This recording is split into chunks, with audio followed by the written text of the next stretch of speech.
All right, so now we got to slurp. All right. Really loud slurps. Okay. What's the most you'd pay for a cup of coffee?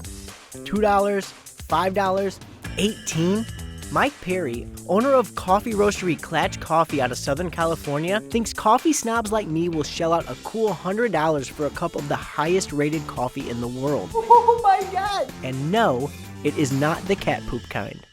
It's called Elida Geisha Natural 1029. There are only 100 pounds of it in the world, and it sold for the highest ever price at auction for a record-setting $1,029 a pound, hence its name.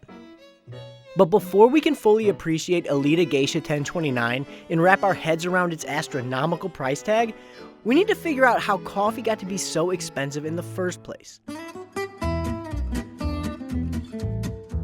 Coffee's transformation from afterthought to $100 a cup happened in 3 waves. The first wave started back in the 1800s and was all about convenience. Think Folgers and Maxwell House. The second wave started in the late 1960s and centered on coffee as a source of enjoyment.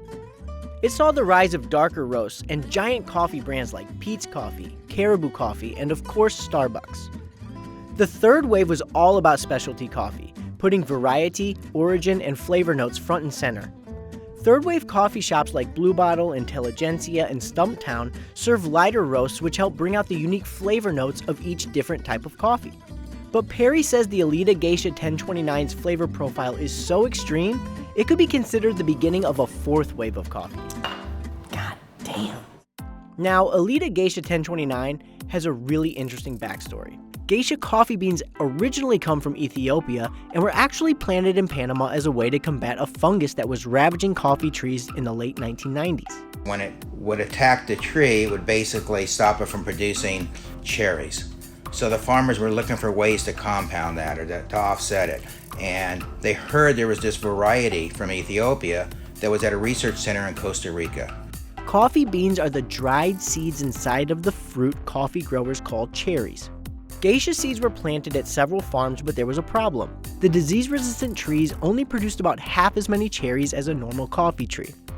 And at the time, coffee growers in Panama were more focused on quantity over quality, so many of the farmers abandoned the Geisha variety altogether. But one grower named Daniel Peterson decided to stick with it. And when he tasted the coffee from the Geisha beans, he was so impressed, he entered it into the inaugural Best of Panama coffee competition in 2003, pitting it against some of the best growers from around the world. And he won. Geisha took first place that year and sold afterward at auction for $13 a pound, which Perry says was a world record at the time. That got the attention of other growers in Panama who started to produce and enter their own versions of the specialty coffee. A Geisha variety won the next year, and again, each time setting a new world record for the price of a pound of coffee. In 2006, the price of a pound of Geisha reached $130. The computers froze. They never imagined they would get $100 a pound. Fast forward to 2019, when the Elida Geisha Natural 1029 was not only the highest scoring coffee in the history of the competition, but it sold for a mind-blowing $1,029 a pound. In order to purchase the coffee at auction, Perry assembled a group of buyers from Europe and Asia who pooled their money and were able to secure all 100 pounds of the unroasted beans.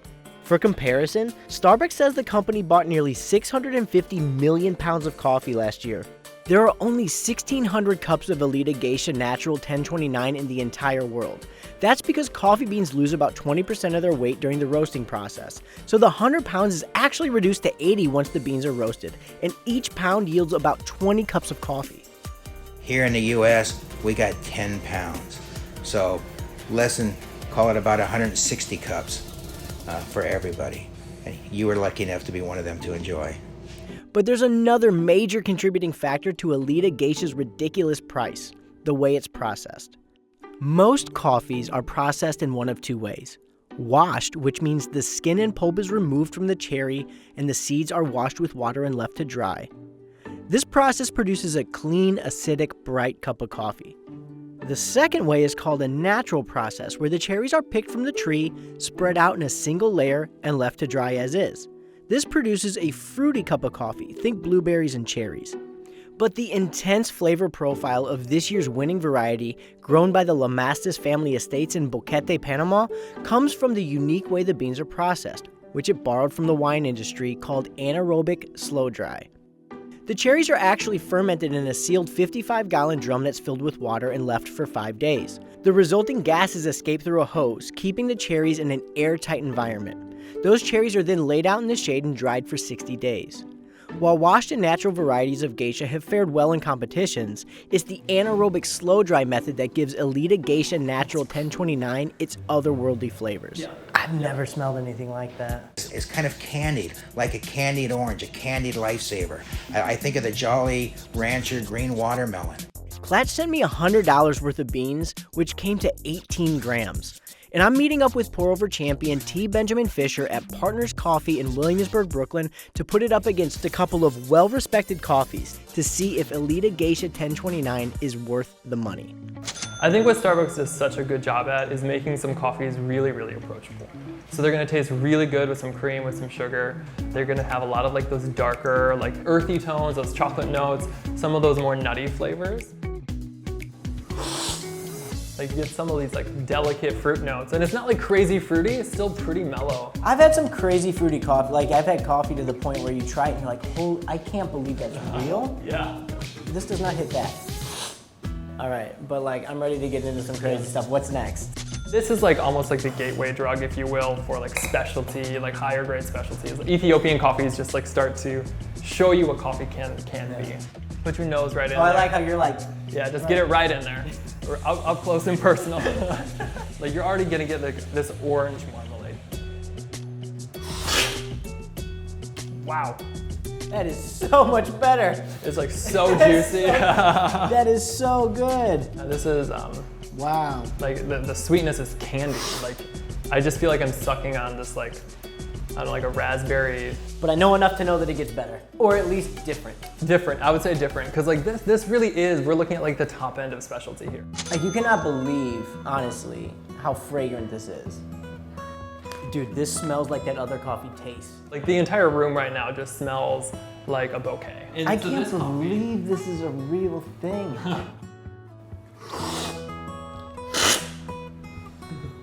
Oh my gosh.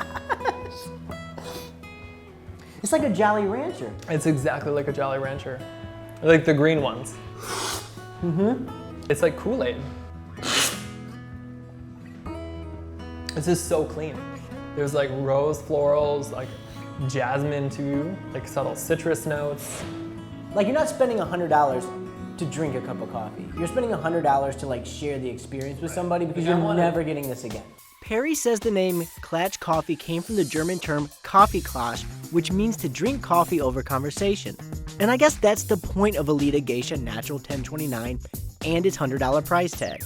Now, I'm not sure I'd spend a Benjamin on a cup of coffee, but I will be talking about the experience of drinking Elida Geisha 1029 for a long, long time.